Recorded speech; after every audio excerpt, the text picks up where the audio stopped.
Hello everybody, welcome back to the channel. My name is Mike Langford. I'm a producer, engineer, mixer based in Toronto, Canada. Welcome back to Let's Mix Live, where I live stream some mix sessions in Pro Tools, start to finish, warts and all, showing you some production techniques to hopefully help you make your music sound better. Lots of different ways to make our music sound great. I'm not here to show you what you should do, but what you could do. So, new song this week. Artist, it's a duo actually, Georgia Wonder, sorry. Song's called Siren.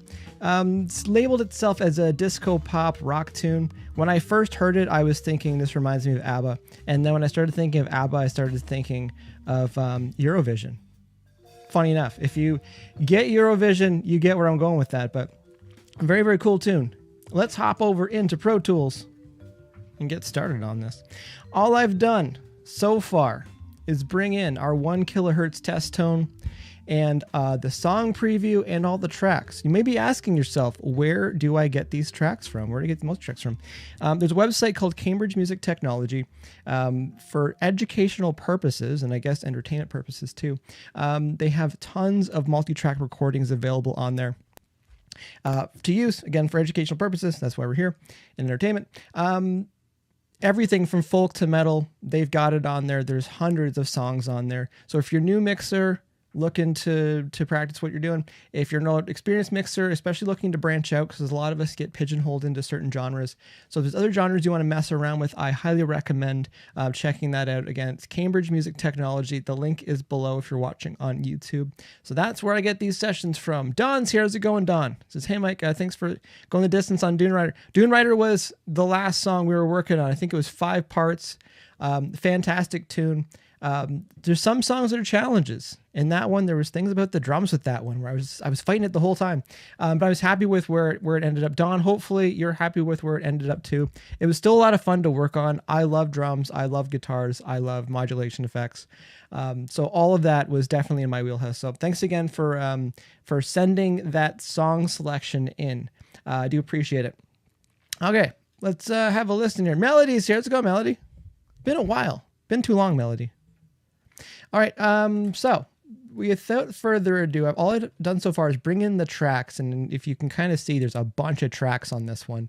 There's 59 tracks on there. So that was one of the things I was curious about, because on the Cambridge Music Technology site, I can see how many tracks are going to be in the zip file. So when I heard the song and saw 59 tracks, I'm like, I kind of want to see what's going on in there. And also I can see a lot of them are stereo tracks. So I'm curious if it's actually stereo or if it's just kind of mono and it was the way it was exported. Disclaimer. So I've brought in our 1 kilohertz test tone. I think I've mentioned this 3 times already. That's just to check our levels on my end. Disclaimer, be mindful and conservative with your listening levels at home, be it with your studio monitors, your speakers, your headphones, or your line array PA system in your basement. You know who you are. If I'm panning around EQing, it can be pretty aggressive, and I wouldn't want anything to happen to your gear or your ear. So be mindful of that. So let's just have a quick listen here. 3, 2, 1. Oh, it sounds great. It sounds great. 1 kilohertz test tone. So I'm going to go ahead and get rid of those. I'm going to just solo our preview track here. Melody, how's the weather where you are? It's beautiful in here in Toronto right now. It's going to solo our preview track here. As far as my mix process goes, I love being able to hear what the band left with. I never really know what condition these preview tracks were in. I know this song's been released. I did a little bit of homework on the group, on the duo. Melody is saying windy. Wind is good. Wind is good. I think wind means that the planet's still turning. Even if it's round or flat, it's still probably technically turning. Unless you're like right in the middle of it if it's turning. Never mind. But anyways, I don't really know which kind of stage the previews are up on Cambridge Music Technology site. I know it's released on Bandcamp. I couldn't find it on Spotify. I was just curious to see if the band was still going. But it looked like the band may have gone on permanent hiatus in 2014. So it's pushing 10 years the song came out. So, but I like to listen through. I like to make notes if there's anything that that the band was doing or the mix was doing. That because usually when they're doing their preview, it's like that's kind of what they're thinking. And for mix, I just want like a better version of that.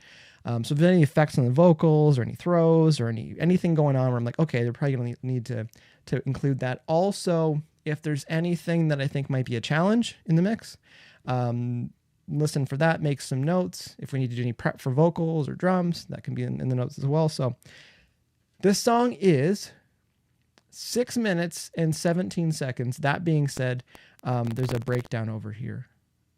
Close to the 4-minute mark. So I'm curious to actually have a better listen. Full disclosure too, I listened through mainly just to check the lyrics out. No reason. I just mainly listened through just to check the lyrics out. So I wasn't really listening for the arrangement and stuff. So without further ado, quit my jib-jabbering here. This is Siren by Georgia Wonder, and it's a duo. Watch your ears. I don't know how loud this is going to be.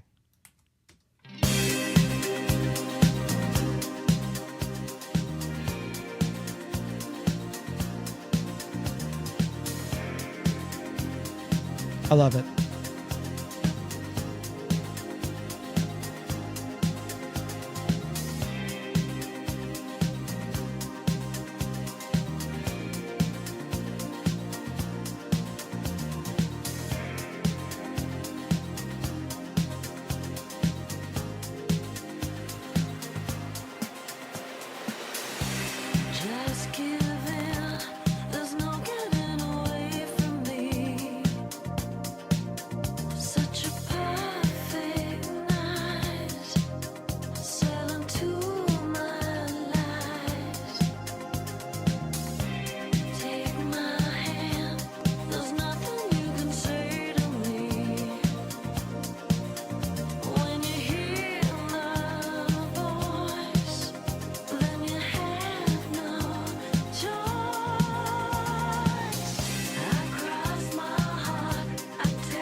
All right, I think this is going to fade out. So it's kind of radio DJ style. Hopefully Wes Styles has not seen this. So that was Siren by Georgia Wonder. It's got to make sure I get the emphasis on the right syllable there. Georgia Wonder, Siren. I love this track. I thought it was super fun. As soon as I went by it, I was like, it kind of reminds me of ABBA. And then I started thinking of the movie Eurovision. And then it was kind of all downhill, but equally uphill at the same time with how I was feeling about that. So the song right now is sitting about, well, it's just over 6 minutes. But if you look at the tracks here, this is sitting at 7:10. Like, that is long. That's a lot of track. So they're kind of, I think, just vibing out on it after the breakdown here. So I am curious. I'm going to just get to my notes here. Don was saying as well, I love this, great choice. I know, I thought it was pretty good choice. I like the dancey stuff. For someone who doesn't dance, I like the dance stuff. It's definitely vibing. The vocal's great. There's something about the quality and the texture of the vocal, and without going into a rant about it, that's one of those things that's difficult with vocalists. The face, the mouth, the throat, the body, all of that plays into the instrument. And I do feel for technically great singers that don't have good tone. And it's hard to say that because like there's some not technically great vocalists out there that have very unique tone and unique delivery. There's a whole bunch of in Canada. But it's like when you hear someone that's got great tone to their voice, and it's like just do everything. And I love the tone of the voice in this one. Singer's fantastic. So there's that. Just going through my notes here. So there's 59 tracks on this, which is a lot. I'm curious, the bass. Is the bass real or is it synth bass? Because the bass, there's a hot bass going on in this track. As long as your kick drum and dance music, as long as your kick drum's on the 1, the 2, the 3, and the 4, and you got a hot bass line over top of it, you are in good shape. You are halfway around that neighborhood. So I'm curious if that's real or synth. If it's real, I'm going to be really surprised. Because it's really locked in. Drums, same thing, real, or are we working with samples and loops and stuff? I see kind of up here, I see loops, I see kicks, snare, and hats. I'm curious if the hats are real, because sometimes you can use sampled kicks and snares and then just play real hi-hats over it just to get the feel for that. Because hi-hats and cymbals, like, it's one thing to have crash cymbals. You can get away with the samples with that. But hi-hat work, the tell is there with a lot of it if you're using fake drums. I said it. If you're using fake drums or if you're using programmed drums, usually it's the hi-hats that give you the tell. So curious about that. Vocal prep. I do love the vocal on this, but the lead vocal, I think you can see it here. There's kind of other vocals here, so I'm wondering if those can be broken up into just to make the lead vocal more in the center, because it does sound nice and wide when you have 2 tracks of the vocals. And it is hard pan left and right, or just kind of spread out left and right. But I am curious to see if we can do a little bit of vocal prep on that, if we need to tighten it up, or if the tuning's already done. Vocal prep in my world, tuning and timing. Some vocalists and drummers don't like to hear, the T words with the performances. And the drummers don't like the S words sometimes too. A lot of the tracks here I'm looking at, a lot of them look like they're stereo. Like, all of this is all stereo for the most part. Is it stereo or is it big mono? Big mono is when you have 2 mono tracks, but one side you use a little bit of modulation, so chorus or flange or phaser or something, just to give it a little bit of a wiggle, and that helps widen it. So what are we working with there?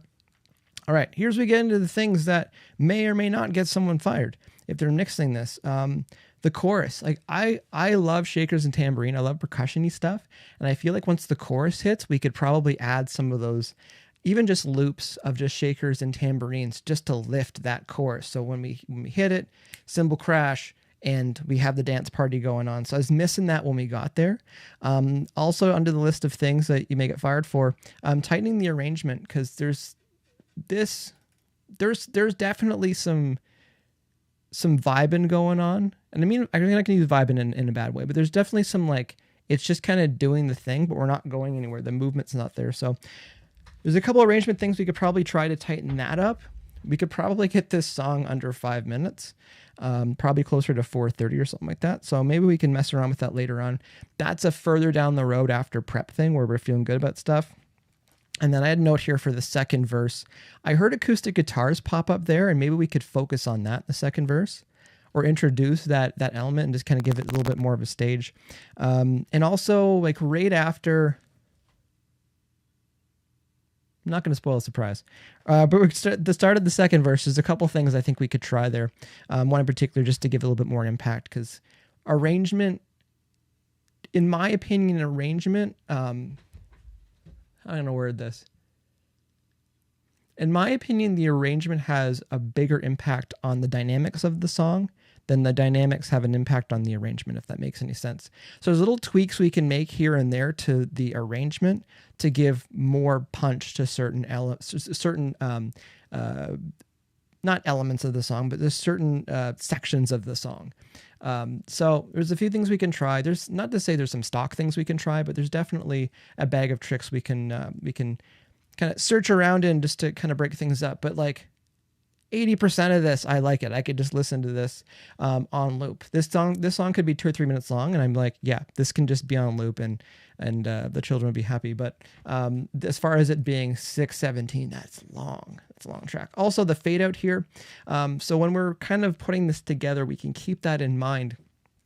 I don't recommend putting any fades on your master fader, because if you have your compression, your mix bus compression working, as soon as you start bringing that fader down, your mix bus compressor is not going to do its job, because it's not getting the signal it was looking for it to go above threshold, for it to be engaged. So when we're routing this, we should keep that in mind. We should run all this through an aux, use that as our main mix bus, and then run that to our master fader. That way we can still have our main mix bus aux doing what it needs to do, and then we can feed that into our master fader, and we can fade on that. Hopefully that makes sense, and I hope it makes more sense when we're actually doing it real time. So first things first, save as, mix, prep. Capital letters are freaking me out. Mix, prep 1. It's gonna be a session in mix prep. So if you have questions, today's probably a good day for it. Next thing we want to do, let's go again. Go in here. Actually, I'll do this the old-fashioned way, traditional way. Track new. We're gonna make it stereo. We're gonna make master fader. We're doing this so we can always see what is happening, where things are going. This is your speedometer. You can see kind of how fast we're going. Also, this is where we're going to put, actually, we're not going to put any main output stuff on that. We're going to make one more here. We're going to, so do the hotkey forward, Shift, Command, N, make another stereo track. We're going to make it aux. Call this main mix. It's a good name for it. So this is our main mix out here. So we're going to grab a bus. Let's say bus 2324, just so we always kind of know what's going on here. So that's our input. We can right-click this and go to rename. I never do this. And we can say main mix. And also, because it's an aux here, and because we want to just feed stuff through it, we can hold Command and hit S there to put it in solo safe. So that way, if we have something else soloed, it's always going to pass through this, and then our output's going to pass through our main master outputs there. So I'm going to right-click this as well. I'm going to make our song preview inactive. I still want it up on the screen, though. Reason being, because I want to be able to move everything over. I don't like starting my session right at the very, very top of everything. Reason being, Pro Tools is going to spin around for a second here. Reason being, if we have any samples, loops, or anything that we're bringing in, I like to be able to put that at the top of the track. And if you don't have things there, it doesn't really work. Maybe Pro Tools is going to crash today. I don't know. This is spinning a lot more than usual. We didn't make it very far today. Avid just told everyone we're increasing the cost $200 a year, and it still doesn't work, by the way. So, all right, give me a second here. This is classic Pro Tools. Classic Pro Tools. Yeah, Pro Tools not responding. Yeah, no, I guess that much. I guess that much. All right, so good old having to restart Pro Tools. We made it pretty far. We made about 7 key commands before Pro Tools decided to crash.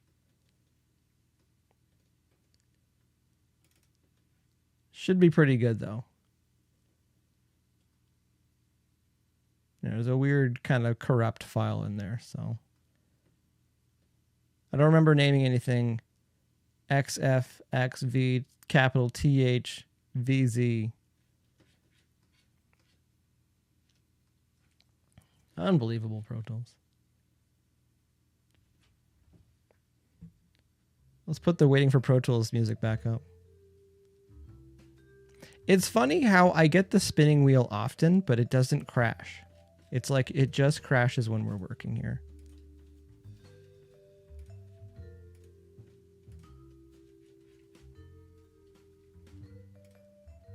All right, try this one more time. If it's not working, we'll do the big reset. That's always a fun one too.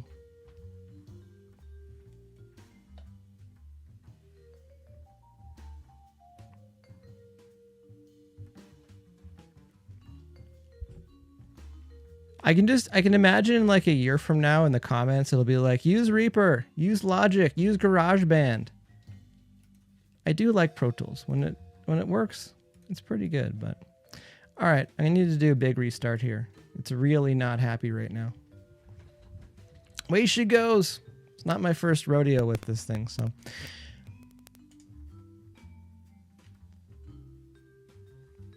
It's like it knows it's a day of prep, so it's like not wanting to work.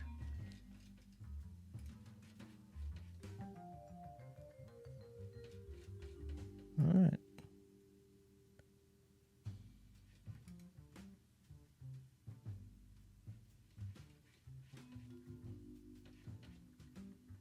I'm using a M1 Mac Mini, by the way, if anyone's curious.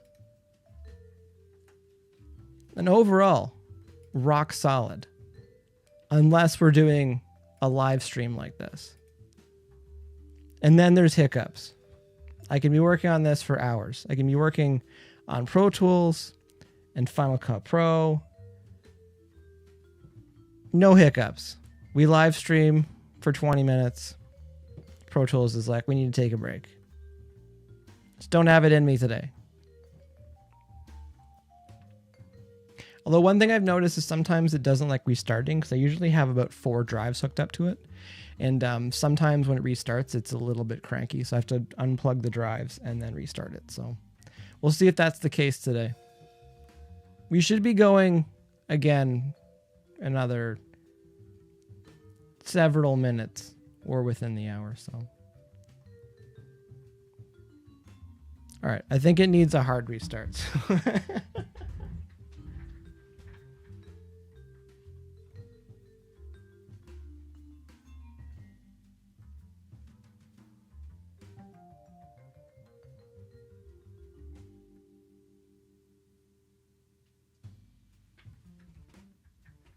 All right, there's one hard restart today.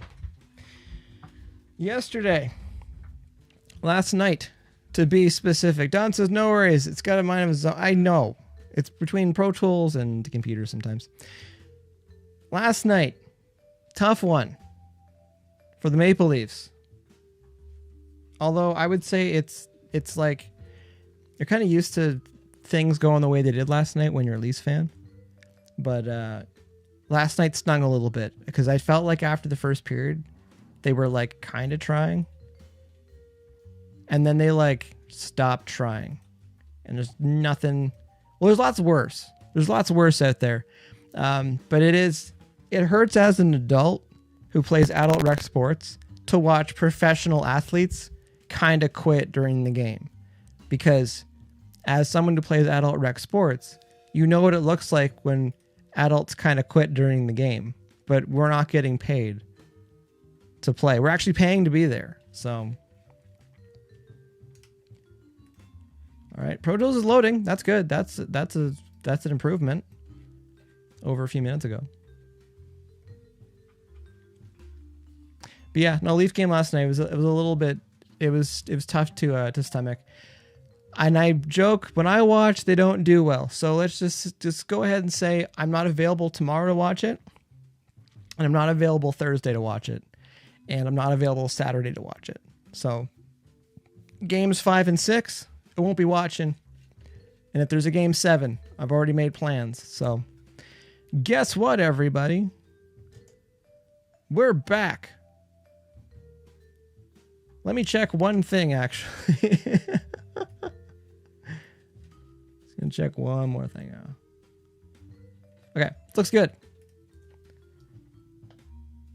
Looks good. Okay, we're back. And the last thing we're gonna check here. Sound still works. That was a fun one too a while ago when like the sound decided to just not work. Everyone loves that. We're like, okay, we're just not gonna play anything. So we're not too far back. All I did was I'm gonna make this inactive. I'm gonna keep that up there. I'm gonna make our master fader here. And I'm gonna make our main mix. Because again, we need to be able to send this through. We'll use this as our main mix bus, and then we'll feed that into the master so we can do our fade out on that. So also, because it's an aux, we're going to make that solo safe. So just hold Command on our Apple keyboard. Our appropriately priced Apple product, Apple keyboard. Incredibly clicky keys. So we have that coming through here now too. I do want to rename... So I'm going to make the bus we're going to use 2324. If I right click on this, or if I hold Control and click on it. Sorry. Okay, right click on it. You can go to rename. Main mix. I'm only doing that because I'm going to highlight all of these. I want all this to just automatically go at our main mix. So I'll highlight all of these tracks, and I'm going to hold Shift and Option. It brings in, I don't know if it's like called this, but it brings like a global command for every track that's selected. I'm going to go to bus and then our main mix over here. So now everything should be going, I don't want that going out there, but everything should be going out our main mix. So if I just select this loop here, Pro Tools. So we see this going out this track here. If that's not in solo safe, we won't hear it. But that's what I wanted to do. That sounds like a drum loop. That sounds like programming. So, okay, so that's working the way it should. And you see we're still seeing it over here on our main mix output as well. I just hit play again. That is loud. Okay, so that's all working. Nice and neat there. So give me a lot of prep today. Just clean stuff up. There's several things that I like to do before I actually get working on it. What else is I going to do? Oh, I want to move everything over. First things first, though, I'm going to check our tempo. Because we can look at this and we can assume this is going to be pretty in time. So I'm going to hit tab to transient and go down to this track here, this kick drum or whatever it was. I'm gonna hit solo on that. So that's 2 bars. 1, 2, 3, 4, 2, 2, 3, 4. Or kind of 8 beats here. We can go to, I never remember I never remember where this is, but hotkey or Command I, we can identify beat. Let's call this, because this is sitting on location, we can call this, let's say that's bar 4. And because we counted 2 bars, we'll make that one bar 6. It says 112.9997. So I'm going to assume that's the BPM of this is 113. If we're wrong, I'll own up to that. But I'm going to go back to the beginning of the session here, just hit return. I'm going to go up here to tempo. Right now it's sitting at 120 BPM. I'm going to type in 113. Now, it should be good. I see this is not sitting exactly on the B here, but that's where it looks like everything's starting. So what I'm going to do is I'm going to start making some groups here, some edit groups. I'm going to just highlight all of these. I just want all the tracks we brought in. I'm going to hit Command G to make a group. I'm just going to call that all tracks. Now what I want to do here, let's go to the beginning of that kick drum. Come on. Come on. There we go. So I can kind of look at it. This is kind of the beginning. Now I'm going to hit B to break that. And that's just going to make a cut for all of the tracks there. Double click, delete that. Why are we doing that? It's non-destructive, don't worry. So what I want to do is I want to bring all of this over. I usually like starting around bar 11 or bar 13. That just gives us a little bit of time to kind of get started. So when we look at this, let's start bar 11. I think that's plenty. All our tracks are still lined up here. I'm going to go to bars and beats. We were on minutes and seconds. We're counting up there. 3, 4. That looks pretty in time. What we can do as well, just to make sure we're still in time, we can just zoom over. Just at the end. Odds are very low if you go at the beginning of the song and it looks like it's in time. If you kind of fast forward to the end of the song, odds are very, very low that it will not be in time and then be in time again, sort of thing, if that makes any sense. So usually check the beginning and check the end of it. Should be good. That being said, always helpful if you get the BPM from the band, which they did. They put it in the README. So I knew in advance it was 113, but we just checked 2 bars to make sure it was still 113. So because this is non-destructive, I'm just going to put it in slip mode. Use the trimmer tool. We can just pull these tracks out. I'm sure that some Americans are making fun of you. We'll pull these tracks out, and then we'll have the beginning of the guitars and stuff that are there. So we can do that. Now, our preview up here, I'm going to make this active again. We can pull this over. So I think it's about there. We kind of, there's a little bit of an onion skinning effect in behind it. So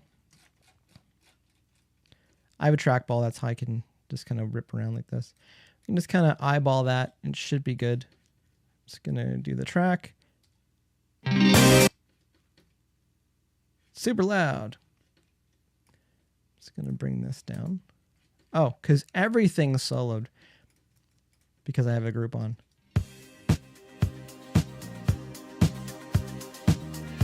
Okay, so that looks pretty good. Before I have any more extremely loud incidents here, I'm just going to make this inactive again. Because these tracks are really loud. I'm going to go ahead and bring all of these down.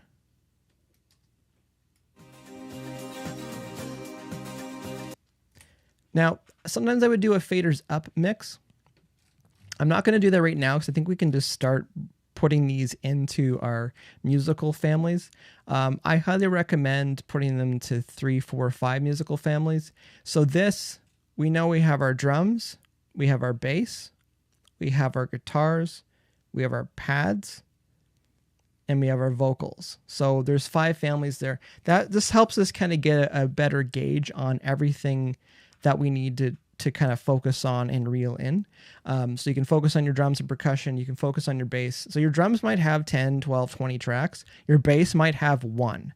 But then your rhythms and your guitars and stuff, that might be, or your rhythms and your bass can kind of be one family as well. But don't think of how many tracks need to fit in there. Just try to put them somewhere. So there's 59 tracks to worry about here. So we know we have 5 at least on here. So start making some stereo aux tracks here, and we're going to make 5 to start with. Pro Tools, feel free to spin, but don't crash. We're going to make 5 here. Oh, well, I was thinking about, it's really off topic, but when I wrote the word synth, the S that I wrote looks like an upside down backwards 5. And I'm like, I don't even know how I did that. But it's like the perfect upside down backward 5. So I like to build my sessions from the bottom up. So drums, bass, rhythms, leads, pads, and then vocals, like background vocals and vocals. So let's start here. Drum master, we'll go up. Bass master, guitar master. Oh, there's acoustic guitars in this here too, but we'll see if we need to separate those as well. And then we had our, we'll just call it our pads. Actually, let's just call it our keys master and our Vox master. So we can start separating things that way. One more thing I want to do while we're here, while I'm thinking about it, all these tracks, because they're all really well named and numbered here, I want to get rid of that. So I'm going to highlight our tracks again here. I'm going to hold Shift and Option again and go to duplicate. This is going to make a new playlist. So our old playlist is underneath it, especially if we start doing any arrangement things. We can We can always go back in time if there was something that wasn't right. I'm constantly making different save as versions as we're going along, but I highly recommend if you're doing any course editing or any tuning, denoising, timing, and stuff like that, just make new playlists as you're going along, just to keep it that so it's there. Don says, "Do we know if the drums and bass are real or not yet?" I'm curious. I'm curious too. Let's go there right now. Where's our bass? There's a sitar in here. I wonder what that's doing. Okay, where's our bass? It's probably set up in a way where, yeah, there it is. Because a lot of people put their drums at the top and then work their way down. One of the mentors that I learned a lot of stuff from, he built his tracks up and it made way more sense. Because you kind of work your way into the middle. And in Pro Tools, like you work your way up and then you're at the top where all your kind of main auxes and effects and stuff. Okay, our main bass here. Is it real or not? Let's just go from the top. I'll have a little bit of suspense. I'll let it play nothing for a second here.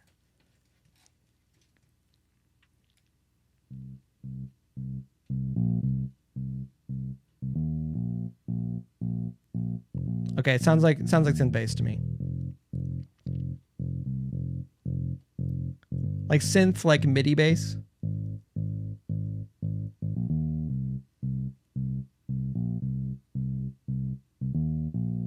It still sounds really good though. Like it's very, very full sounding. All right, while we're here, now I'm curious. Okay, that's...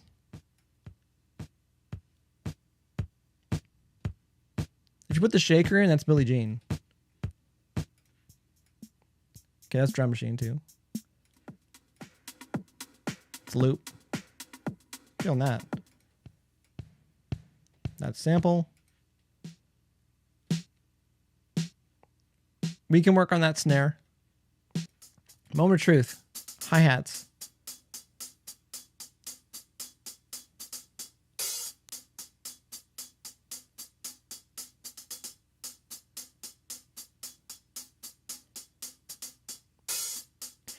That could be real. That could be MIDI.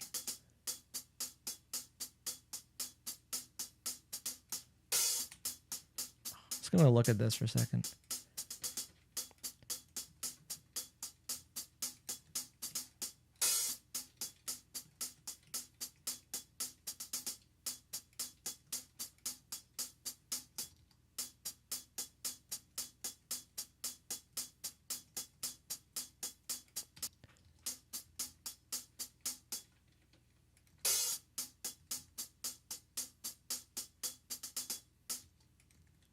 One second. It's close. Where's our big there? Because it could be real played and then loops. Who knows? I don't think it sounds pretty good. Don says, I don't think either is real, but they do sound great. Yeah, it could be loops. Could be MIDI. I think the hi-hat, they did a pretty good job on it, just getting a little bit of velocity on there if it is MIDI. But again, like that is a bit of a trick. It's hard to get hi-hats right. So even if you have programmed kicks and snares, mic up the hi-hat. If you got someone that got a hot hi-hat player, then you can just put real hi-hat on there and it can put a lot of energy in the song. So, all right, because we're up here, drums, we can start taking some of these. Again, we made a duplicated the playlist for all this stuff, so we can rename all these tracks to make the names a little bit shorter. So let's start arranging these. So put that with our drums. I also use our auxes, so I run everything through them, but I also use our auxes as kind of dividers. That way it's a little bit easier for me to see what's happening. While we're here, I'll just go ahead and take all these aux tracks here and we'll bust these at our main mix. We'll go ahead and already do that. We know we're going to do that. And our drums here, output. I don't name these ones, but I usually just use bus 1 and 2 for our drums. I use 5 and 6 for our bass. I use 3 and 4 for our guitars. Let's use 13, 14 for our keys and use 7, 8 for our vocals. Reason I use it, use 1 and 2 for drums, 3, 4, 5.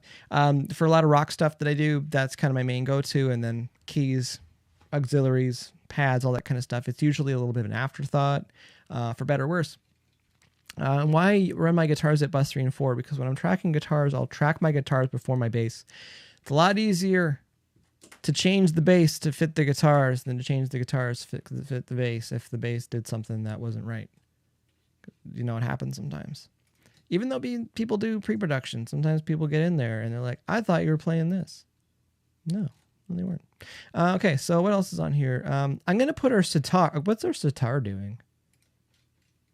I would put the sitar in the guitar family.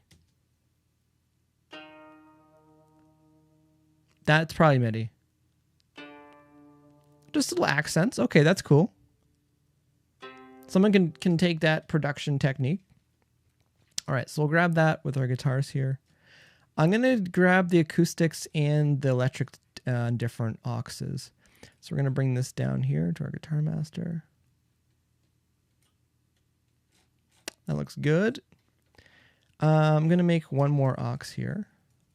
I'm going to call this acoustic guitar. Actually, just acoustic master. We know what it is. We know what's going on there. Our input for that one, what do we have left here? 1516. That sounds fantastic.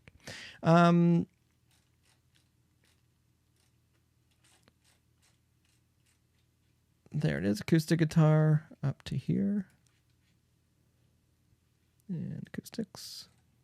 See, already this, to me, it's a little bit easier to kind of figure out what's happening here. Did we not move our bass?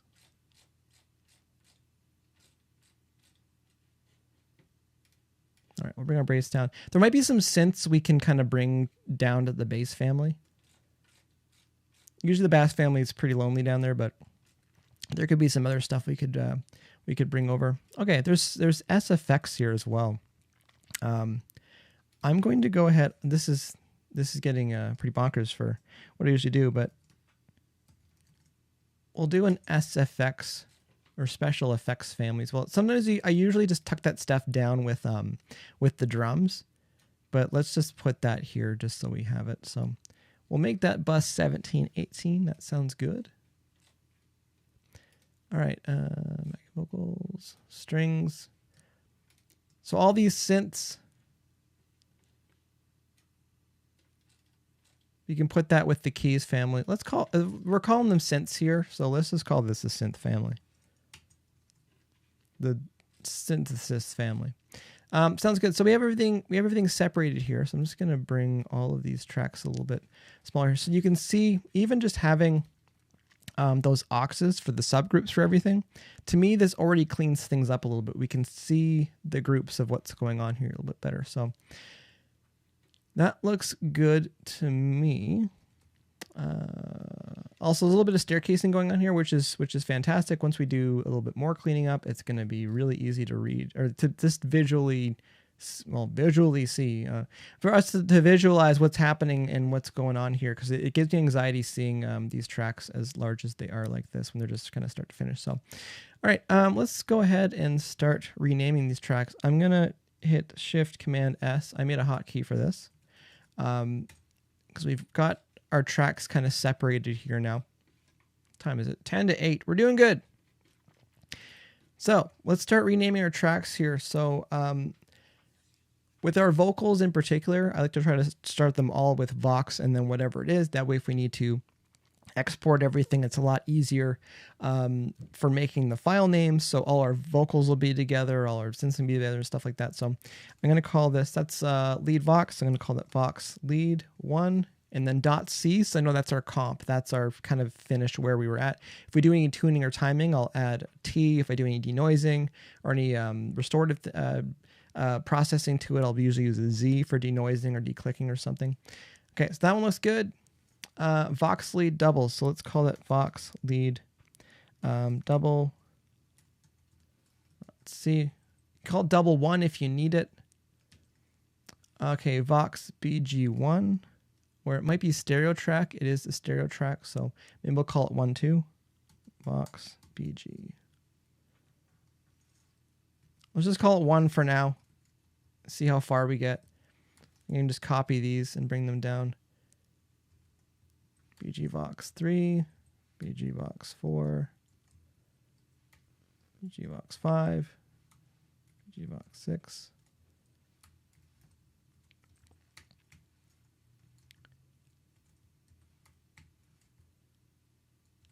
BGVox 10. We're really getting up there with the background vocals. So we can see, we go back to our mix window, how this is a little bit easier on the eyes here with what was going on there before. I'm just hitting undo, Command Z to undo all that. So you can see it's kind of a little bit of a cryptic code going on there. I'll just hit Command Shift Z to redo all that stuff. Just a little bit easier to read. A little bit easier to read those track names down there. Let's go down to our synths. So synth 1, 2, 3, 4, 5, 6. Okay, so there's not too much there. So let's call it synth1.c. 2, 3. Do you have to do this? No, you don't. Do I like to do this? Yes, I do. So workflow is a very personal thing sometimes, and it just needs to make sense to you. Synth pad 1, synth pad 2, synth pad 3, strings,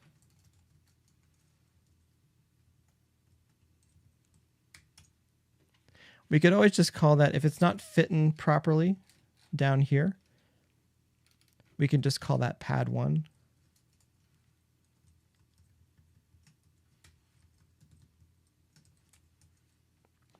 Now it's nice and easy to read those. Fantastic. SFX 1.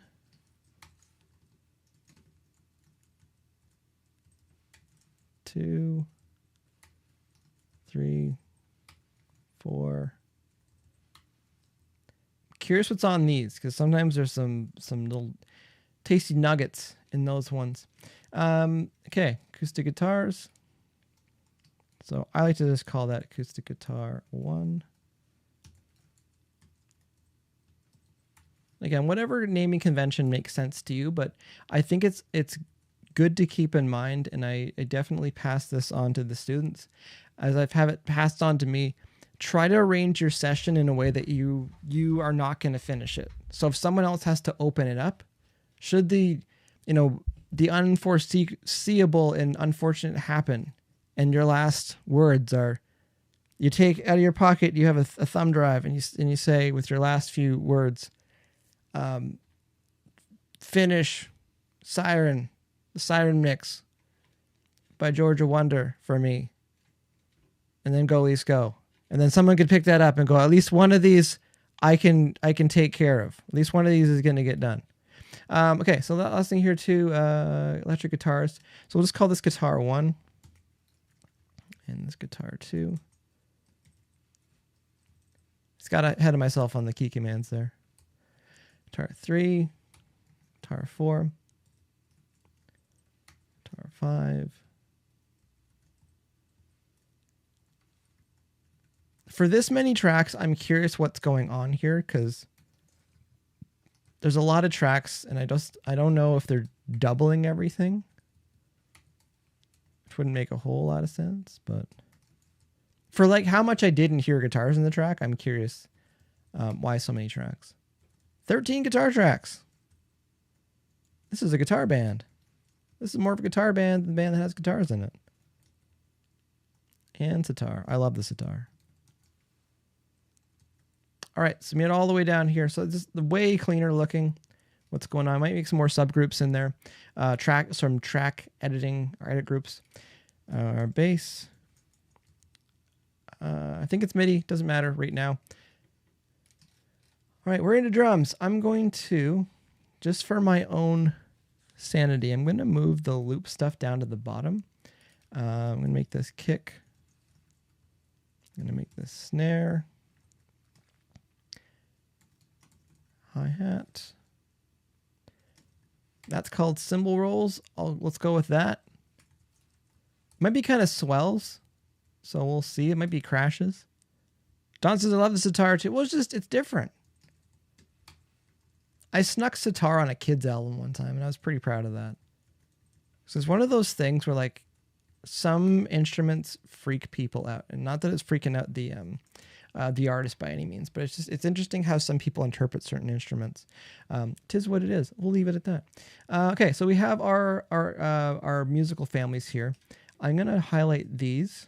That's our drum family. So I'm going to make another group here. So I'm going to call this all drums. Bass, we don't need to make a group for that yet. We'll make a group here. All guitars. Don says it's very zen and calming to me. Oh, absolutely. Super zen. What are we here? All acoustic guitars. So we're just making some edit groups. So tracks there. So we can quickly rebalance things. If you have watched any of my, past mix examples, 1 through 8, available all on YouTube. I like to do rebalancing often. I find that's kind of the biggest, I don't say biggest bang for the buck, but when it comes to spending your time kind of figuring out what's wrong with the mix or why it's not sitting, putting your drums back to where they feel good and just rebalancing, that makes a world of difference if you start to lose perspective a little bit. So, all right, all SFX and all synth and group all Vox. All right, so we've got all our groups in. All our main kind of all groups are there now. Okay, one more pass back. We're going to put Vox in solo safe. All these vocal tracks are selected here. Oh, forgot to rename one of them when I was talking about stuff and doing things. Okay, so all of our tracks, you're going to select our vocal tracks, and I'm going to put those all out bus 7, 8. So these are all running from here into our vocal bus, our Vox master, and then that's going into our main mix bus, which is right here, and then that goes into our main mix output. So when we do our faded at the end, the world's going to be good. That's the plan. Next here, our synths, solo safe on our main subgroup. Our bus is 13, 14. Looks good. I'm going to go ahead and mute these as we're going by as well. So I got a plan once we get to our drums. All our special effects here, that's going bus 17, 18. Make that solo safe and mute those. Acoustic guitar, solo safe, bus 15, 16. Looks good. Mute. Guitars, solo safe on subgroup. Main mix, bus 3 and 4. And I'll mute those. And at the bass, even though this is with one track, I still like to put that through a subgroup, because if you have any pads that end up ending up in that bass master subgroup, then at least it's already made, and it just kind of keeps everything uniform. Also, again, I like using these as dividers when I'm looking at it. So, and we can mute that. That looks good. And then our drums. And all our drums here, and we already brought those out, bus 1 and 2. So all of that looks good. If you hold Option and click on these, it'll put the faders back at 0. Really easy way to damage your speakers if you're not paying attention, and you do that and you just zero everything and it's really loud. Or your ears. You can also fry your ears pretty good by doing that. So I just brought all that down. Reason being, I'm just going to bring these down here for a second. We're going to start listening through a few things. Actually, no, we're not. No, we're not going to start listening through a few things. I'm just going to do a little bit more cleanup here. So one of the tricks here, when you hit Option A, it'll put everything into view on your mix window. But what I like to do, just like we have a little bit of spot at the beginning, a little bit of space at the beginning here. How much space do we have here? 8 bars. Okay. Just to prove a point here, let's go to length. Let's go to 8 bars. Let's put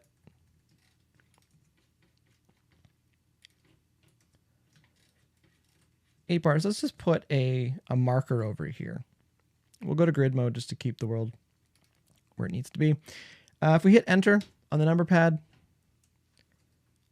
you can put a little marker there. Now if I hit Option A and zoom back out, it'll go to where that marker was. So it just kind of leaves space on either end.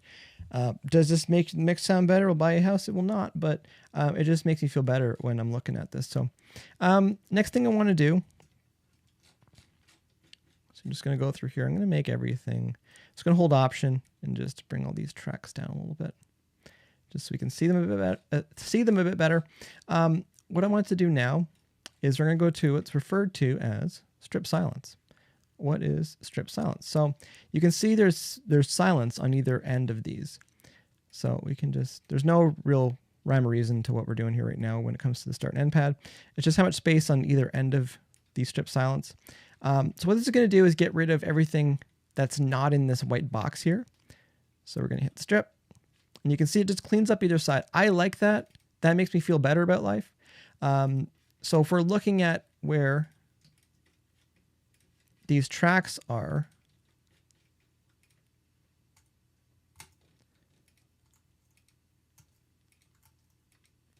this just makes it easier for me to really see where things are happening. Like, it just visually, it's a lot easier to make sense of where things are happening, especially when they're doing this kind of staircasing thing, where some of the elements are. So that's the next thing I'm going to do while we're here. Might as well just kind of grab everything, and you can just, as long as edit keyboard focus is engaged here, right here. So just make sure that's selected. You can use semicolon, and P, semicolon will go down, P will go up. And you can kind of just rip through these fairly quickly.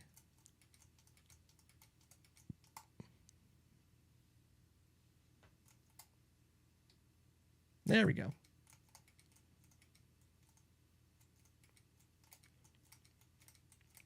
Now we can clean up all the fades around these as well. I don't think we need to on this because there's a lot of soft synths, a lot of samples, and they're usually pretty clean. So we won't worry about it right now. If we're hearing any problems, again, this is non-destructive. So if we're hearing any problems, we can pull the beginning or end or the heads or tails out a little bit, and that'll be fine. Or we can just go right back in time on the playlist if we're missing anything, if there's anything we were chopping out of there.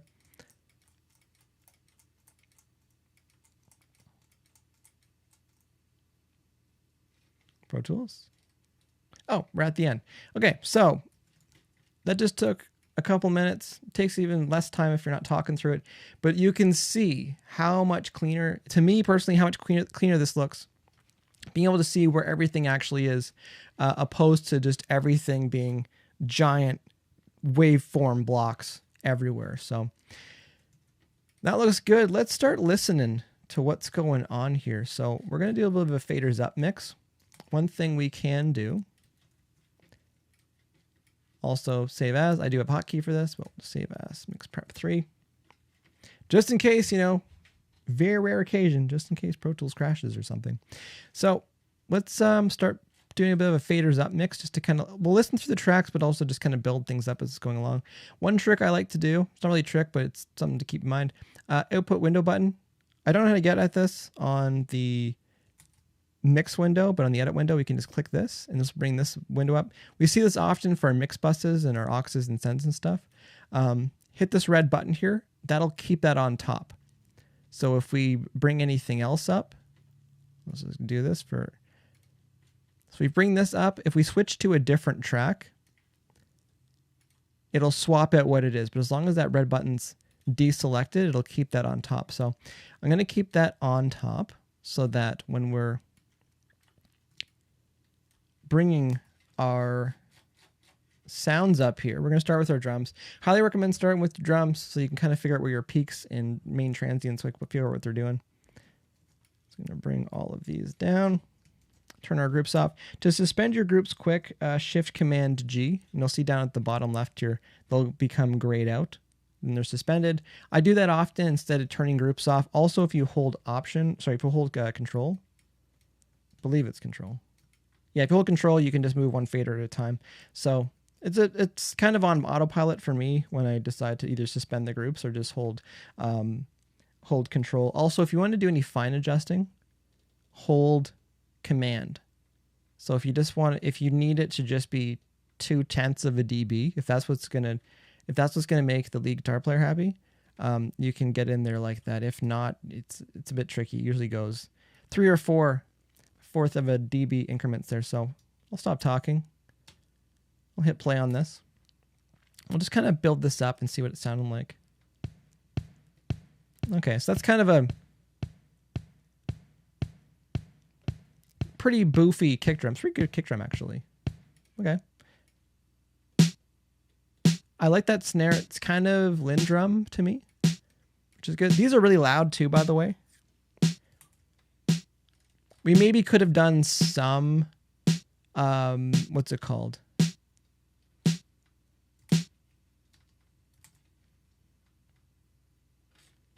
Yeah, those are really loud.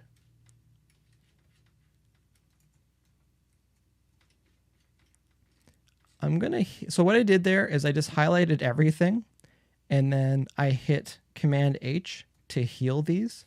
What we're going to do, because these are really loud sources right now. So there's one more step I'm going to make while we're here.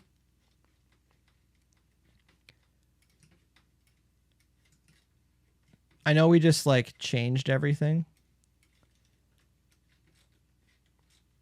so that we had all our tracks. And this is okay.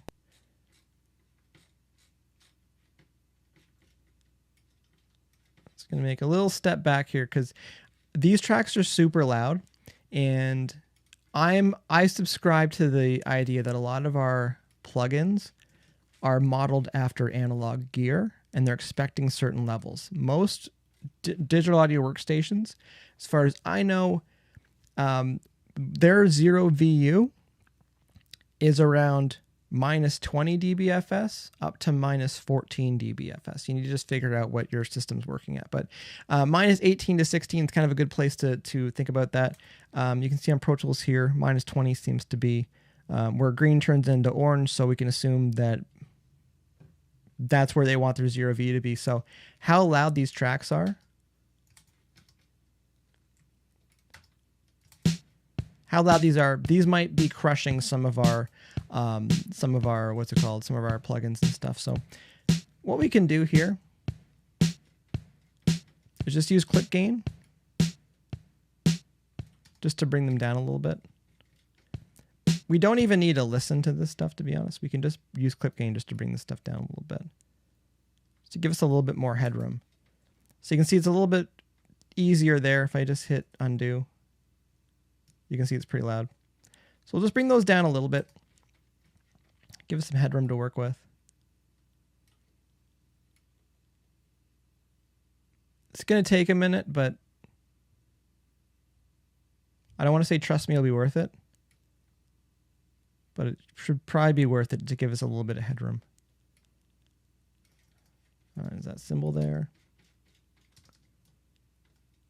Now, you might be asking yourself, what happens to all of our tracks that are underneath in the playlist? Yes, you would need to figure stuff out, but you still have the amount that you're bringing stuff down is right here on your clip gain. So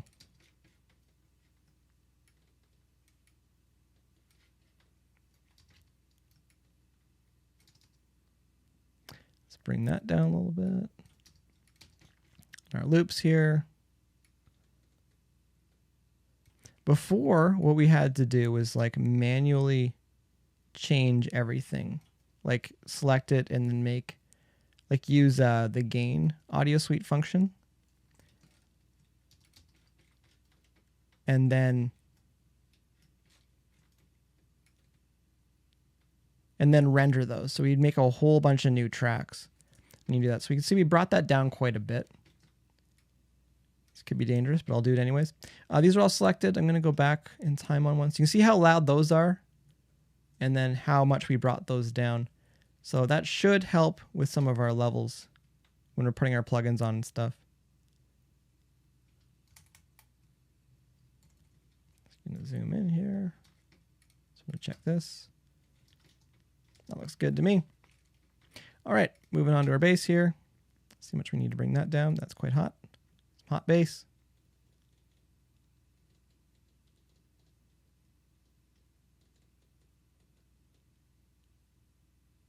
So it's like most things can be brought down about 12 dB. So try to keep in mind where our peak is and where kind of our computer VU is as well. So brought that down quite a bit. If we could bring these all down.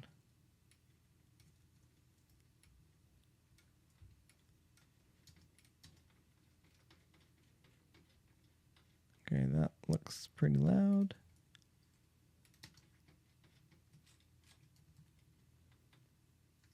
Everything looks like it could come down about 12.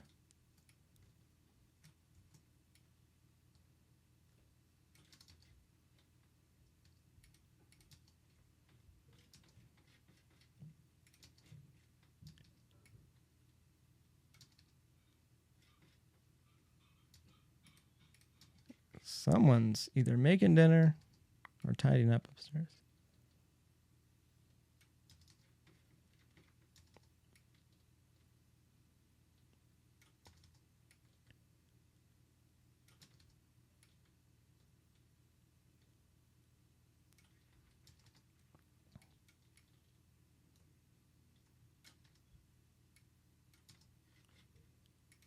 There's nothing wrong with how this was exported either. Some of this stuff's just technical, personal preference, which might sound pretty funny to somebody because you think, well, if it's technical, shouldn't it be kind of a standard? But no, not when there's 11, 12 bajillion people making music in DAWs these days. Most self-taught and still arguing over conventions and technical specs. Whatever kind of gets you over the finish line, to be honest. And whatever makes sense to you. Just go with that. So, all right, let's get a few more to do here. Even though it's 59 tracks, this is not too bad.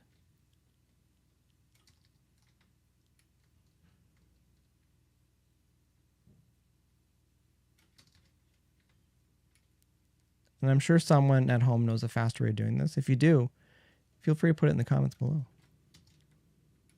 I will read the comments.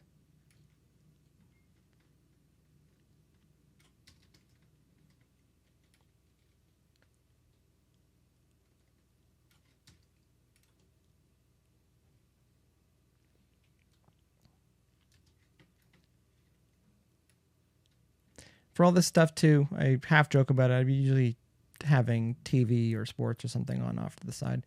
So a lot of this stuff you don't really need to listen to. Another reason I highly recommend not having attended mix sessions. If you want to improve your quality of life, unattended mix sessions. I know the band thinks it's all fun and they want to be there and see what's going on and stuff, but a lot of it's like not exciting. And if you subscribe to the romantic element of recording, this ruins all of it.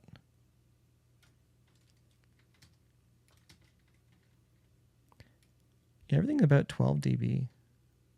I know I keep putting 9 in, but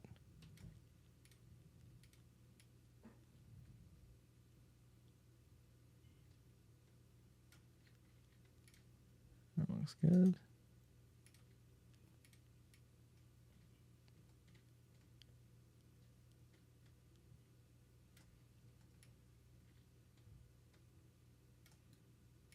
I'm just holding aux. That's how I can kind of do it in 1 dB increments. Yeah, 9 looks pretty good as far as where it should be sitting. Then after we're done this, those look good. Those look loud. After we're done this, we'll just do the strip silence thing again. It just takes a minute. But this is a greater good thing. This is like not eating ice cream before bed. As much as it shouldn't matter, you know, in the long run, it's a better idea to not eat the ice cream.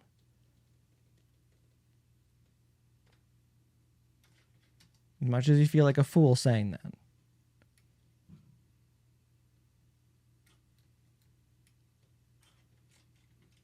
That looks good. This can come down.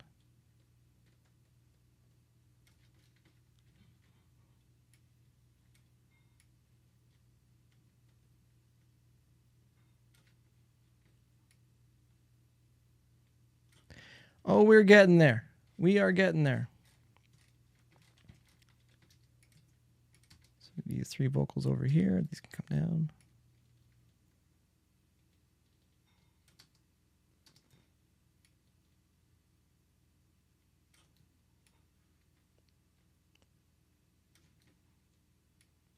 Everyone deals that moment where you forget to blink.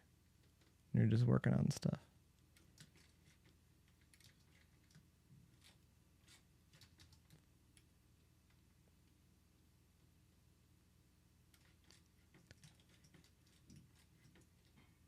All right, just a few more to do.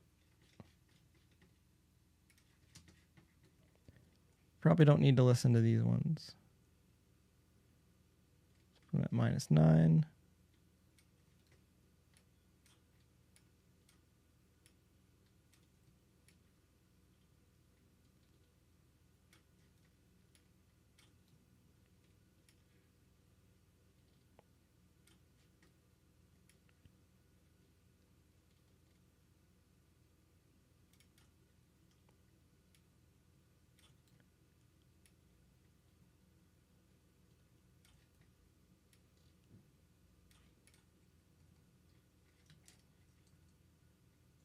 Now, did that shift or did I shift it? Let's just go back in time here.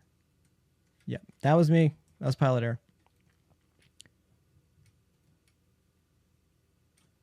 These can all just come down -9. Now, again, you may be asking yourself, why not just bring the fader down? I subscribe to the volume of the track when you put plugins on it. They may be looking for lower levels. So as far as gain staging goes, you need to turn them down quite a bit. Too long didn't listen, track too loud, distorting in plugin. That's why I'm bringing this stuff down in volume. So before it hits our plugins, it should hit it at a better level. Okay. So that took a couple minutes. No big deal. This all looks pretty good. Our sound effects over here, how are they doing? They're not too bad. It gets a little bit loud. We can probably bring all these down. Yeah, let's just bring these all down -9.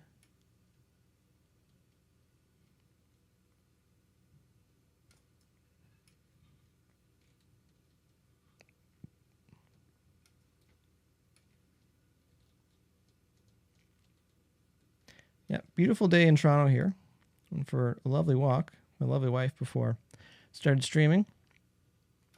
Also had dinner outside. That was lovely too. It's kind of the first time this year. Barbecue's still covered. We're not there yet, but we're not expecting any snow. All right, that's all of those tracks all tightened up there. I'm going to let's prep 4 on that just in case. So same thing. I'll just highlight all that. Command U for strip silence. And we'll just go through all 59 tracks.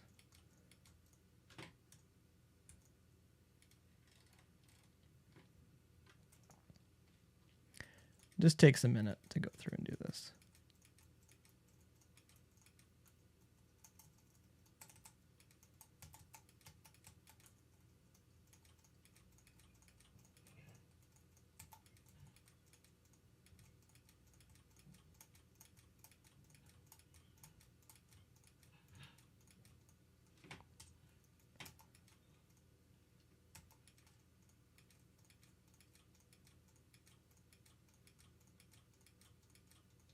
Okay, that's everything. I do believe. Okay, so we're back to where we were. May have been 15 minutes to get back here. So we can start doing our faders up mix now. So let's get back over here. I'll hit play. Should see some action. So now our levels are looking a lot better to me.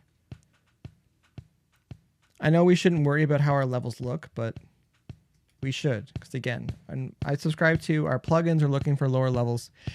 If it's too much level, they're distorting in there. It's all downhill for headroom. So it's very sampley.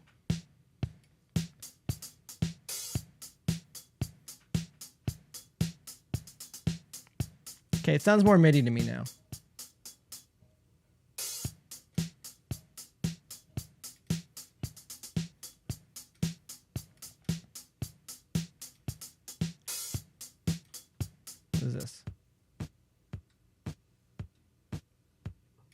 I like that one quite a bit.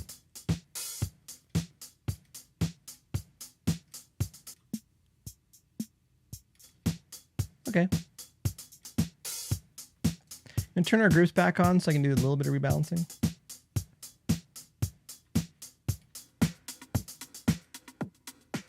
I wish there wasn't reverb on that, I'll be honest.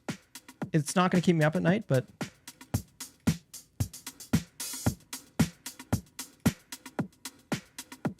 we might be able to use a gate on it to get rid of the reverb a little bit, but because they're all groups, I can just bring this down. I like to try to keep my peaks around minus 10 dBFS. And also, we still have our main mix output meter over here as well, so you can see how loud that is.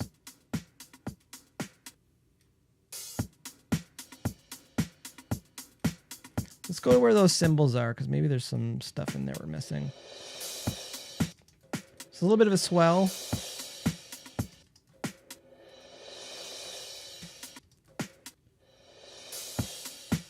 That sounds real.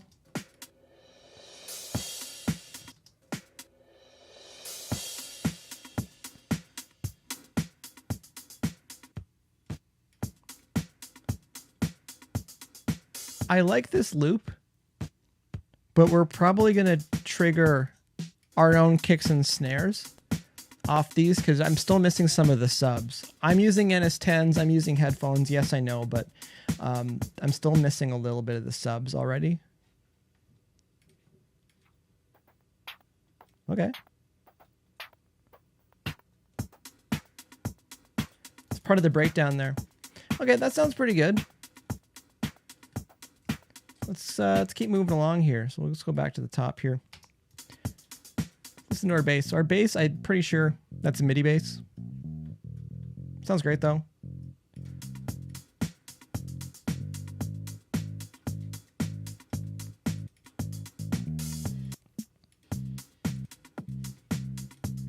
Just gonna put a note down here with verb. We're not doing anything on our main mix bus right now either. We're not putting any compressors or anything. We're just going to kind of put the mix up and see what it does. All right. Feeling a lot of that. Okay, guitars. There's a bajillion guitar tracks here. So I'm just going to put this into view. I'm going to start with the sitar down here because I'm just curious what the sitar's doing. I know I listened to it, but I think it's just marking notes.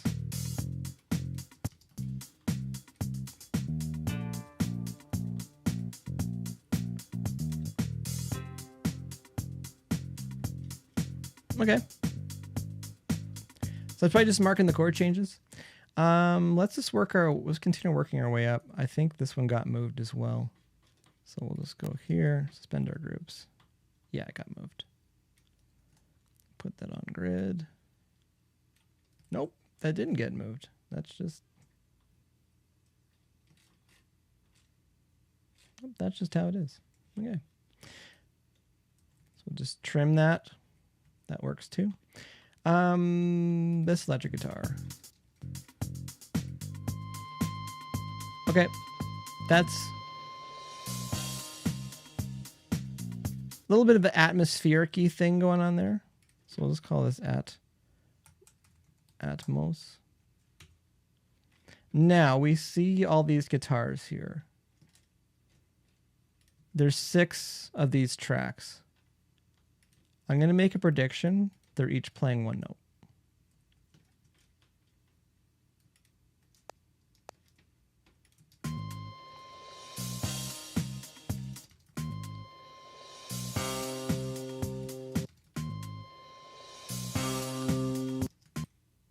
Same note. Same note.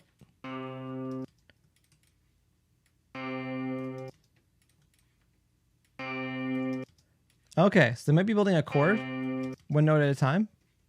This is the 5th.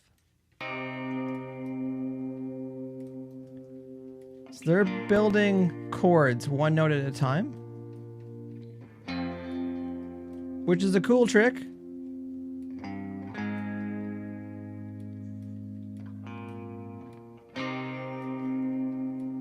Just kind of pan this around. We could add a lot of movement to this as well. We could add a lot of panning to it. That's kind of cool.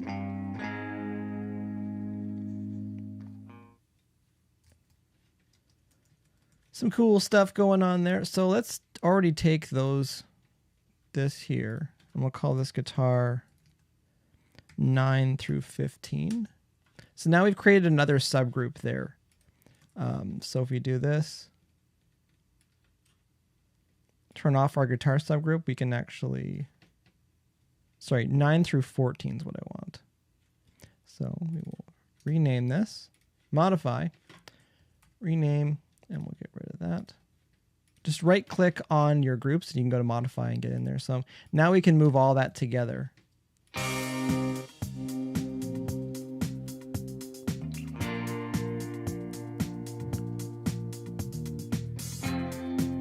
If we had a good blend of what's going on, we could always commit those tracks down to a stereo track as well.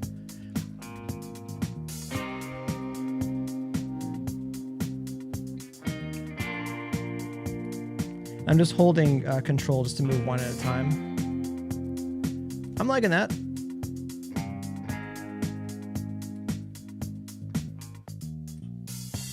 A little bit of a clunky thing at the end there, but we can always clean that up.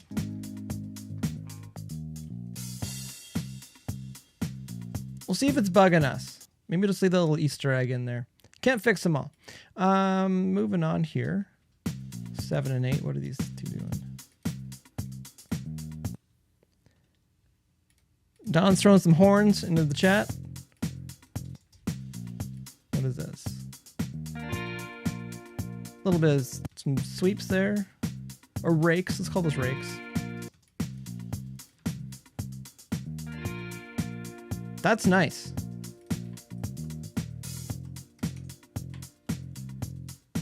You gotta fade those out maybe sooner because the chord changes. Okay. So I'm making some other groups within here now.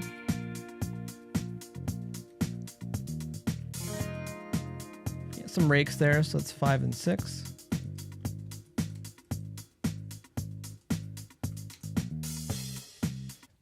And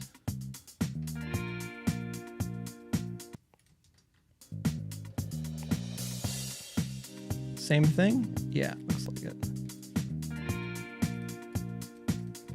So guitar 3.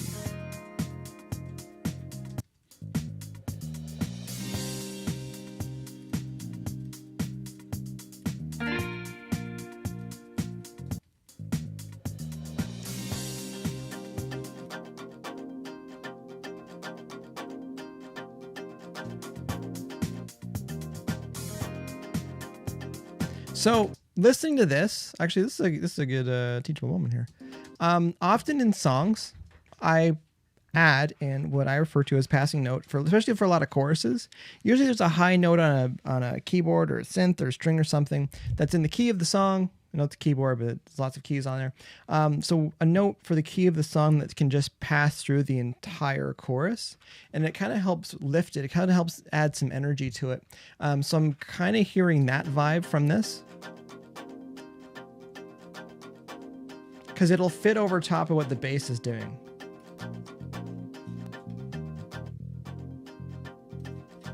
Adds a little bit of drama, a little bit of tension, but just makes it kind of cool. So cool production technique there.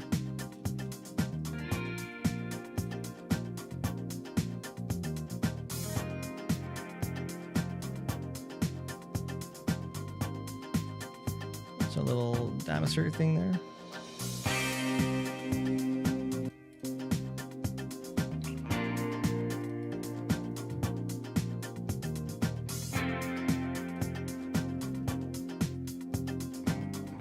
I'm digging that. All right, our acoustic guitars, which are still kind of loud, but whatevs. We can live with this.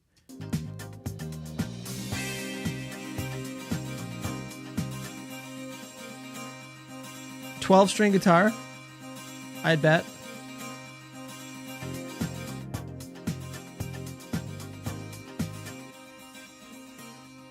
Those are both stereo. I don't know if we need both of them. 6 string.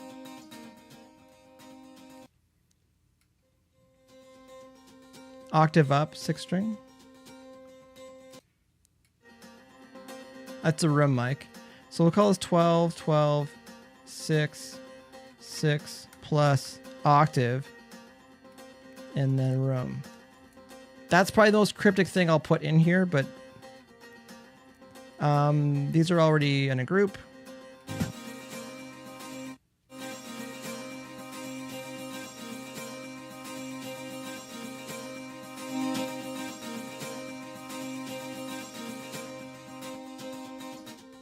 That's lush. That's very lush.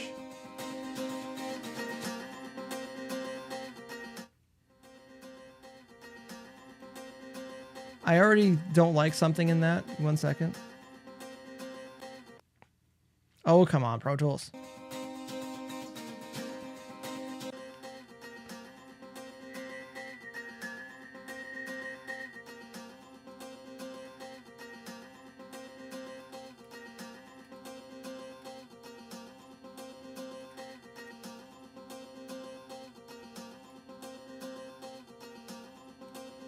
I think that's better to me.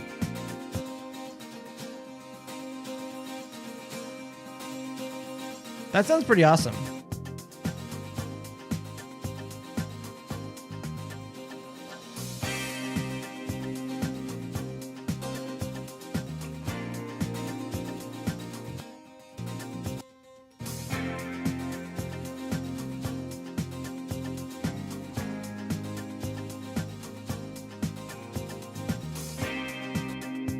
Just that vibe, that lift, it's kind of there.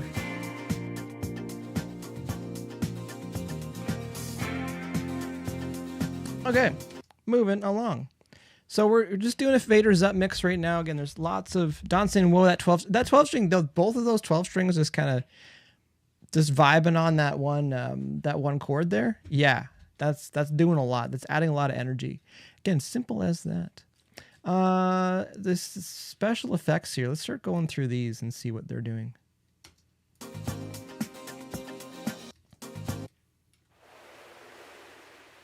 All right, some wind ocean. I like it.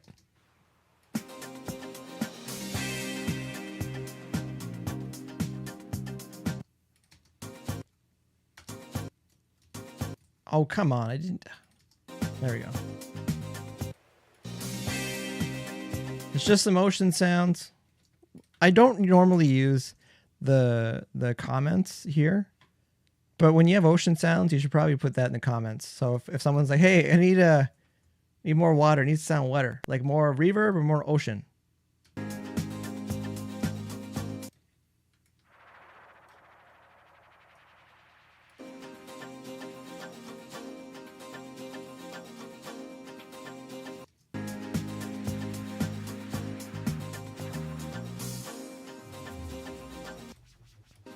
Just synthy stuff here.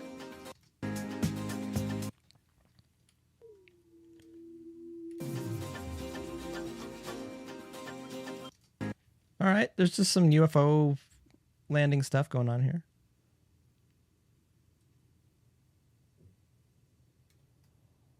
Is that gonna pick up there?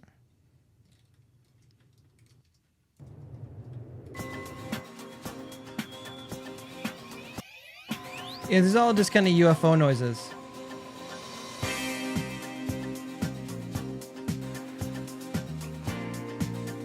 I'm liking the ocean sounds.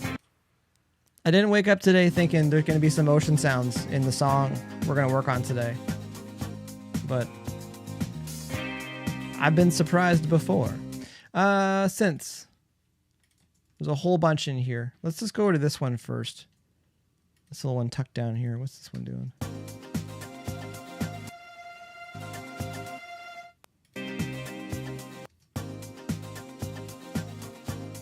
It's a little bit of drama.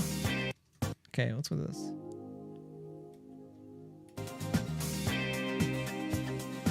So just pads. A little arpeggiated thing here.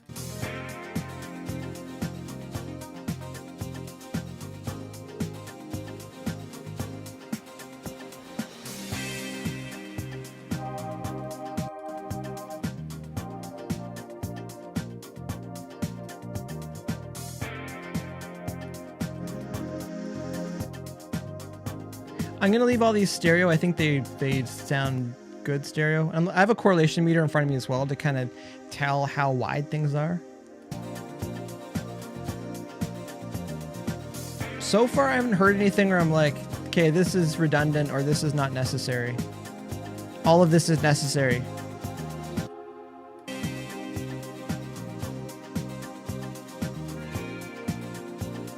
So you can kind of, again, I like to put things in subgroups and arrange them like this because we can kind of get a mix together and then all the tracks are joined. They're all grouped, so we can kind of rebalance after. That makes it easier for me. What time is it? It is 8:35. We're good. We're still good. I gave myself 2 hours tonight. I love that.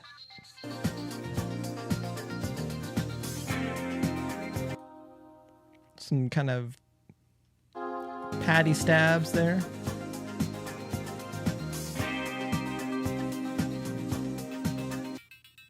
Love it.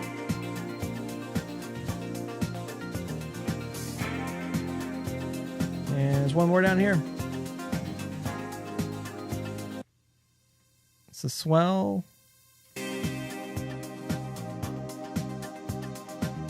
So again, these are all grouped.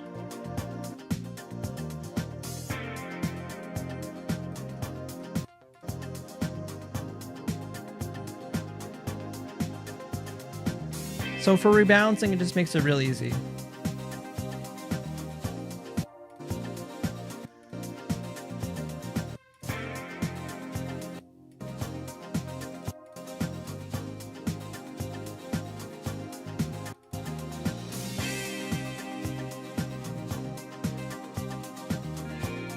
Okay, so far so good. And we still have our main output meter over here. We're not blowing anything up yet, so that's good too. All right, moment of truth. Let's have a listen to what's going on with our vocals here. Let's unmute all those. Lead vocal. There's no getting away from me. Couple technical things off the top. A thing called breathing. Just give in. There's no getting away. So there's a little bit of a double breath in there. We'll clean that stuff up. Give in. There's no getting away from me. Give in. There's no getting away from me. That noise in there, that's not uncommon. But things like that, if I'm comping, I try to get rid of those. There's no getting away from me. It's minor. I notice it. Such a perfect night, sailing to my light. Some tight editing there. Take my hand. There's nothing you can Little double breath say again. to me. When you hear We can clean that stuff up though. my voice, then you have no choice. Okay, pretty good. Pretty good. What's going on there? Might be cleaned up already. We'll throw it into Melodyne next time just to see what's going on. Our double vocals here. This could be pan left and right. Might have effects on it.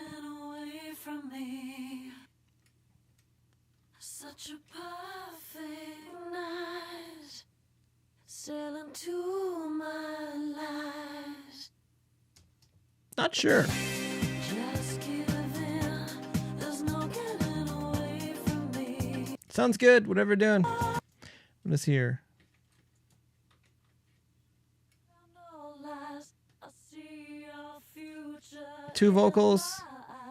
I promise Not a love so tuned, deep. maybe. You hear me calling in your sleep. We can always put that into mono and affect them separately, so we might do that.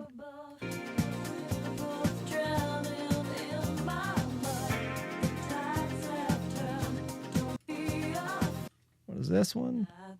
Also, because of that vocal there, which kind of has the melody to me, it's hard left and right. I'd rather split it to mono so we can put one main vocal in the middle and treat that as the lead and then work around it. That's just me. I don't know what I'm doing. So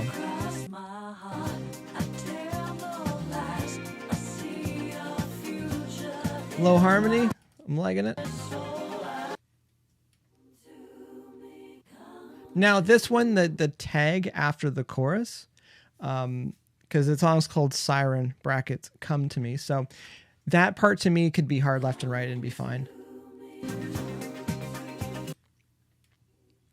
What is this? It's octave down. What is this? Some ahs there.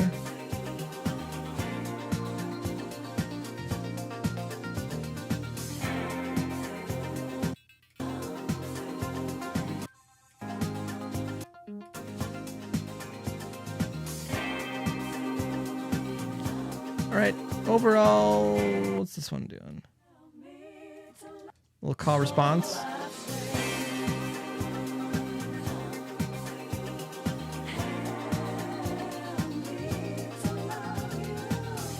Now that one, to me, we could probably put this back mono and make that the call response.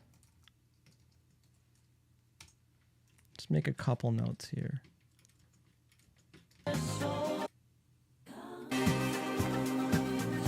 And this one, I wanted to put that one mono. I cross my heart, I tell no lies, I see your future in my eyes. Way I think about the leads, if you could just sing one thing, if the lead singer could just sing one thing, what would they be doing? So I think they could be singing this part down here.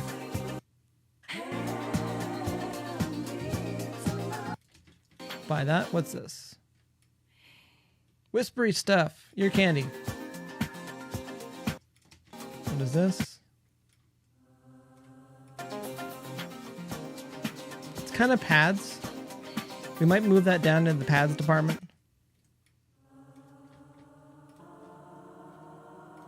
And third.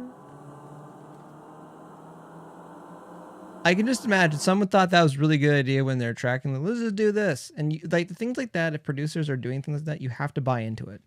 Because if you have people kind of like not giving their full effort, like the first like 18 minutes of Leafs versus Tampa Bay yesterday. I'm not saying they weren't trying, but like, come on, guys. But yeah, you have to like buy into some of these ideas because this can work in the track and sound pretty cool. But if the singer or the band or the artist, if they kind of dog it, it doesn't work. And then they're like, well, it doesn't sound very good. It's like, well, you didn't try. And when you don't really try musically or artistically, it's probably going to sound like garbage. All right, Vox BG8.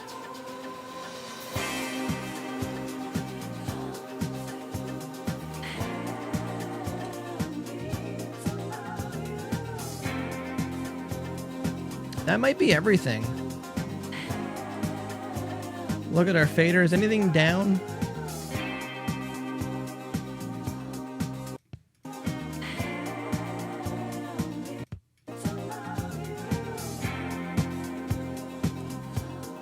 It's pretty good. That's just faders. That's really good tracking in my opinion.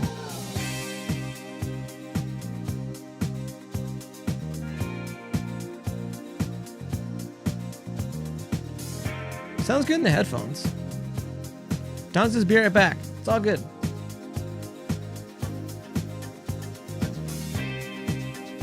Cool. I'm just gonna have a listen through here to make sure that nothing's jumping out.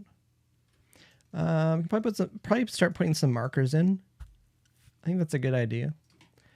Oh, we're already up to mix prep 5.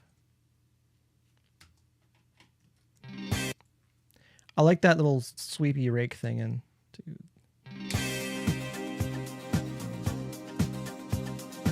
Just gonna put a couple markers in here.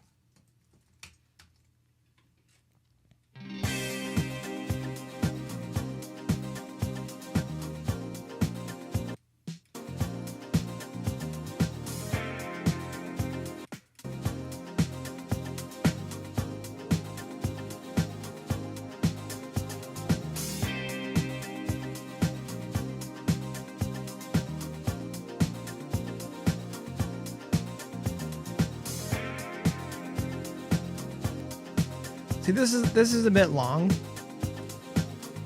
First verse, 3, 4. Just give in, there's no getting away from me. Such a perfect night. Vocals sound good though.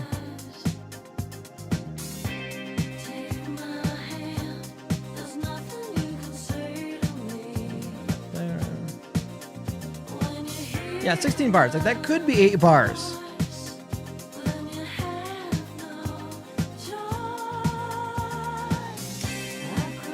That could have dropped down to just kick drum for 1 bar and then into the first chorus with a sweep going into it.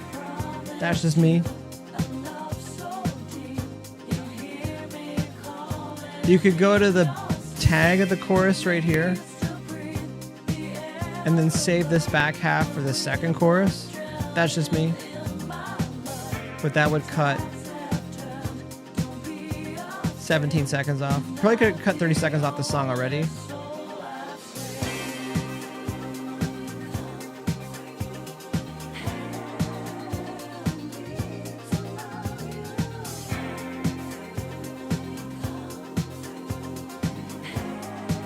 You could probably go to the second verse, drop down here with the vocals coming in, and then bring them back in after a bar or two. I would need to adjust that to taste.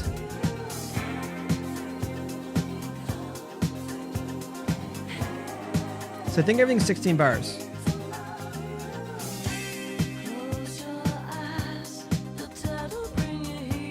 Yeah, they could drop that 1 bar off the top of the second verse. You probably could have cut 45 seconds off this song pretty fast.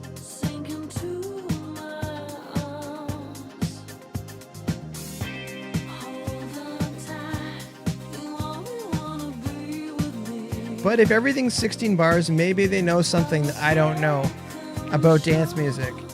I like dance music, does not dance. Maybe 16 bars is enough. Chorus 2. When you're dropping your markers in, just enter on the keypad. And then have it in grid mode. That'll snap the marker to the grid. If it's on slip mode, it'll put it exactly where you hit it, which is not on the grid.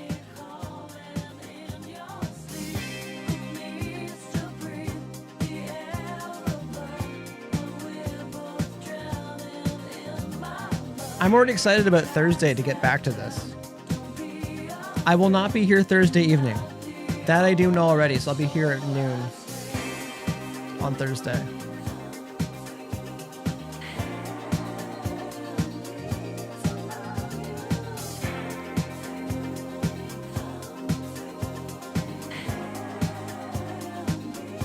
This could be the double chorus, all 16 bars.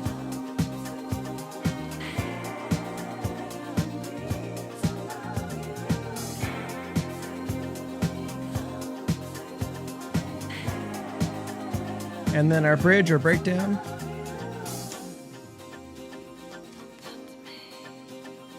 There are little creepy vocals in there. We'll actually call that creepy vocals.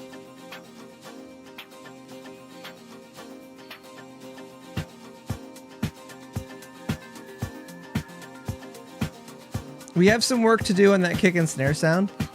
I know what I want. Again, a lot of mixing is getting what's in your head to come up with the speakers. And I know what I want the kick and snare to sound like on this. Is this 32 bars? Did they do this to us? 24 bars? 2, 3. Chorus 3?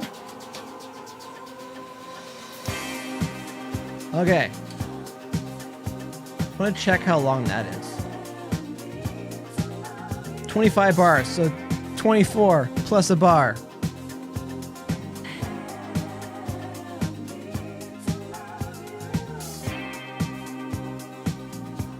So this should be 16 bars. And then we can probably start fading out after that.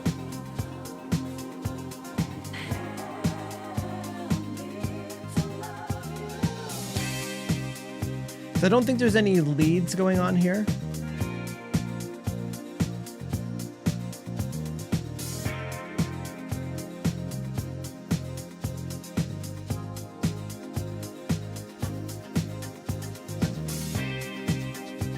I'm just gonna ride this out. I know this song is 7 minutes and something seconds, but I just wanted to make sure I'm not missing anything over here.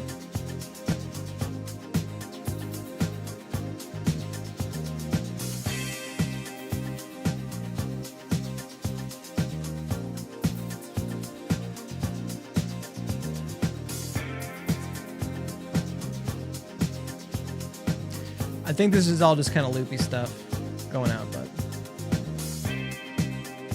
rather be a fool for a day and just listen through right now.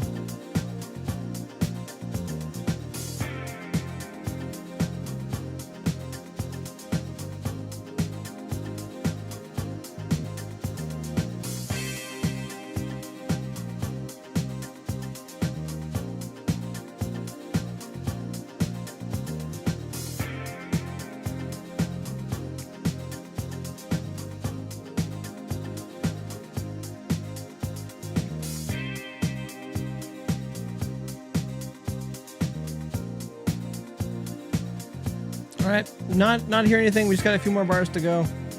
To say we did, instead of just saying we did. Okay, that's a tight ending. That's a tight ending. Okay, so we have our markers in now.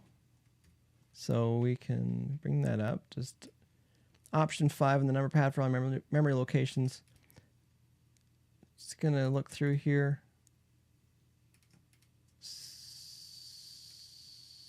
Yeah, that's start is 17 bars because there's a bar before to do the count in. So 16 bars, 16 bars, 16 bars, 16, 16, 16, 16, 25. So it's 24 plus 1, 16 extra. So there's just looking at the arrangement, like it looks right, but they could probably chop 8 off the intro, and let's just do a little bit of math here. So length 8 bars. What's our time on that? Oh, I messed that up already. Don't trust me with anything. Length 8 bars. Go over here. So each 8 bars is about 17 seconds. So you could probably chop 8 bars off that, 8 bars off that first chorus, 8 bars off the tag. So 17 times 3 is 51. Yeah, because 17 times 2 is 34. Plus 10 is 44, plus 7 is 51. I did that in my head. So we could chop off 51 seconds of a song that realistically we could be done by here. So we could chop, yeah, we could get down to 5. We could probably cut the bridge in half. So another 17 seconds. So we probably get that down to 440-ish. Yeah, we could probably chop this song down quite a bit. I'm going to sleep on something like that because I don't want to, I'm going to like sleep on it. And then again, it'll be Thursday. Because there's a little bit of surgery to go through and to make those changes. And I don't know if I want to do that before I prep some of the vocal stuff and finish messing with some of the sounds and whatnot. Because it can take a few minutes to, like, even though we know what we want to chop out, but you just chop it and then sew it all back up and send it to the band. Normally things like that, I would not make those moves until way later in the mix where the mix is kind of done. And then you kind of like, you bring the plate out for the band or the artist and go, hey, what do you think of this? And either they'll love it or they'll hate it. And if they hate it, you're like, oh no, and I was just trying something. There's a new person that did that one and I just wanted to bring it out. So I wouldn't make that move this early. I would make the edits later on. Patterson's here. How's it going, Patterson? I would make those moves later on. And it just gets down to, better to ask for forgiveness than permission when it comes to messing with the arrangement of a track. But also it's like, it can make a huge difference, the arrangement with the dynamics of the song with some things you can do. And I mentioned several times when it comes to mixing, your job is to sell the song. If your job is to make the client happy, that's different. Then we're working on a vanity project. But your job is to sell the song first and foremost. If everyone has a problem with that, there's a bajillion people mixing stuff out there right now, so we wouldn't lose much sleep over it. But fresh ears on it, fresh perspective can go a long way, especially with a lot of artists and bands self-produce these days. A little bit of perspective can help quite a bit. So things that I would look at. I have my notes. They are legible, including my upside down backwards 5S, which I think is my favorite thing today, second only to this song. But yeah, I think this is pretty good. Patterson's saying, sorry for the late start. It's all good. I'm just about to head out. I did my 2 hours today. I'm trying to keep these around an hour and a half, 2 hours, because it can turn into 3 hours real quick, sort of thing. So, last thing, Shift Command U, Shift Command B. Any unused clips, we can get rid of those. Just removing them. We're not deleting them. Just want to check something, huh? That's no good. So we're going to move those, and as always, save and back up your work. If it doesn't exist in 2 places, assume it doesn't exist anywhere at all. Save, copy, in, audio files. Our temp backup here, I just say capital BU _ mixprep 5. It is now copying everything over there, which is what we want in life. I'm feeling good about this song.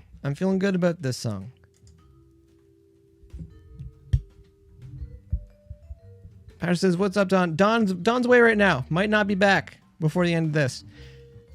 Patterson says, it's chilling like a villain in the AC. It sounds good. It's warming up in Toronto here. I think it was like 17 or 18 Celsius. So that's somewhere like 30 or 90 degrees Fahrenheit. I don't know.